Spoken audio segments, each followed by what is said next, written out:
criar frases em inglês. Primeiro de tudo, eu quero falar para vocês que não existe uma fórmula mágica, não existe a fluência ao quadrado do cateto da hipotenusa, tá? Não existe segredo. Você tem que estudar todos os dias. E se você já está decepcionado e querendo fechar esse vídeo, sinto muito, aprender inglês talvez não seja para você. Vamos lá, gente. Para criar frases em inglês é bem tranquilo, tá? O primeiro tipo de frase é a mesma construção do português. Tem lá o sujeito, né? O verbozinho e o complemento. O que é sujeito? É a pessoa que faz alguma coisa. Eu, você, ele, ela. E aí você tem que saber isso em inglês. I, you, he, she, it, we, you or they, or people, or Maria, or Jose, and so on. E por aí vai, tá? Depois você tem o verbo. Esse verbo vai estar no presente, esse verbo pode estar no passado, pode estar no futuro. Enfim, eu vou fazer uma frase no presente, depois no passado, depois no futuro, para vocês verem como funciona, ok? Por exemplo, se eu falar, eu trabalho todos os dias, I work every day. I é a pessoa que está fazendo aquela ação. Work, trabalho, né? É o verbo. E every day, o complemento ali. Show? Show. Se fosse no passado, o que mudaria? O verbo. Simplesmente você tem que trocar esse verbo e botar no passado. I worked every day. I worked. I studied when I was a child. Né? Eu estudei quando eu era criança. E no futuro, como é que vai ficar? Você vai precisar usar um auxiliar. Ou o will, ou I'm going to. Ou may, might, enfim. Que isso é já um outro tópico aqui. Vamos fazer a frase com will, tá? A gente pode falar I will travel abroad. Eu vou viajar para fora do país. I will travel abroad. Tá? Então, é assim basicamente que funciona a estrutura desse tipo de frase em inglês, ok? E na negativa, como é que vai funcionar? Vai depender. Se for o verbo to be, vai ser uma coisa. Se for presente para outros verbos, vai ser outra coisa. Se for o passado, vai ser outra coisa. E se for o futuro, outra coisa. Então, vamos lá por partes. Primeiro, o verbo to be. No presente, I am a student. Na negativa, I'm not a student. I'm not a student. E como que fica a pergunta? Você vai inverter a ordem. Are you a student? Certo? Para outros verbos, você tem que usar o do ou o does para he e she, tá? Por exemplo, I work every day. I don't work every day. Pergunta, do you work every day? Pergunta, você vai inverter a ordem novamente. Vai botar o do ali na frente, tá bom? Se for he ou she, ao invés de ser do, você vai usar o does. Então, vamos lá. I work every day. She works every day. Bom, peraí. Por que tem esse S aqui? Porque quando é he ou she, no presente, você tem que conjugar este verbo. Então, vai ficar she works every day. Bom, I work every day. I don't work every day. She works every day.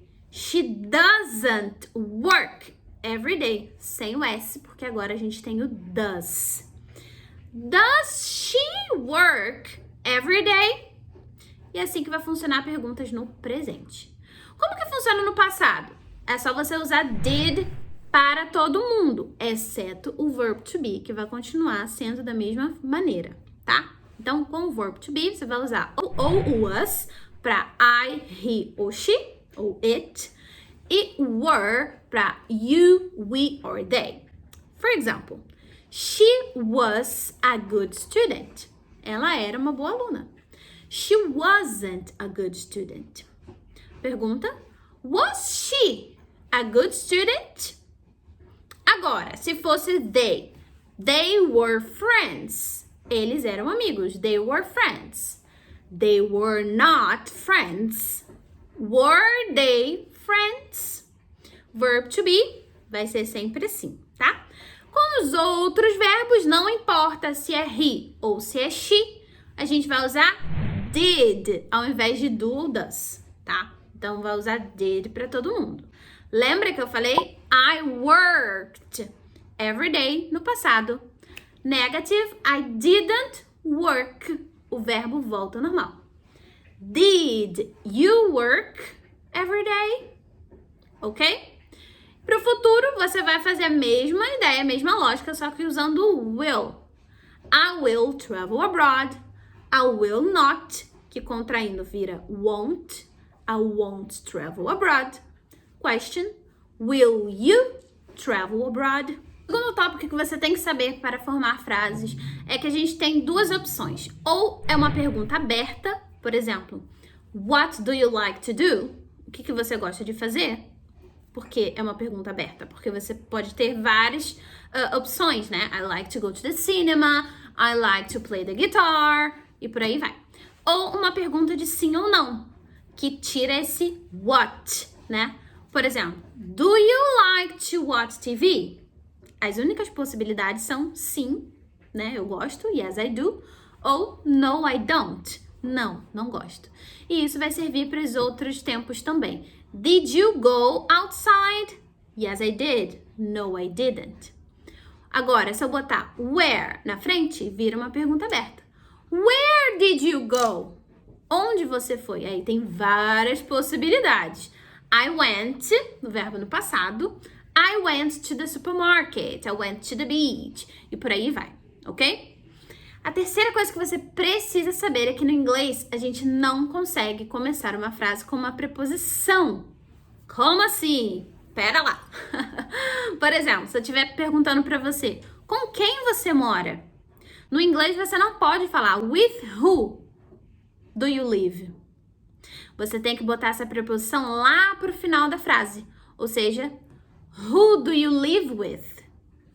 Who do you live with? Isso pode soar bem estranho pra gente terminar com uma preposição, mas é assim que funciona no inglês, ok? Um segundo exemplo é, para onde você vai? Ao invés de falar to where, a gente vai botar esse to lá no final da frase. Where do you go to? Where do you go to? Well, I'm going to the mall. E por aí vai. Bom, espero que esse vídeo tenha clareado a sua mente para aprender a criar suas próprias frases em inglês, tá bom? Resumindo, a gente tem o bloquinho do verb to be, a gente tem os tempos verbais, que é o presente, o passado e o futuro, né? Aí tem outros mais avançados, que é o presente perfeito, enfim, vocês vão aprender isso com o tempo de estudo de vocês.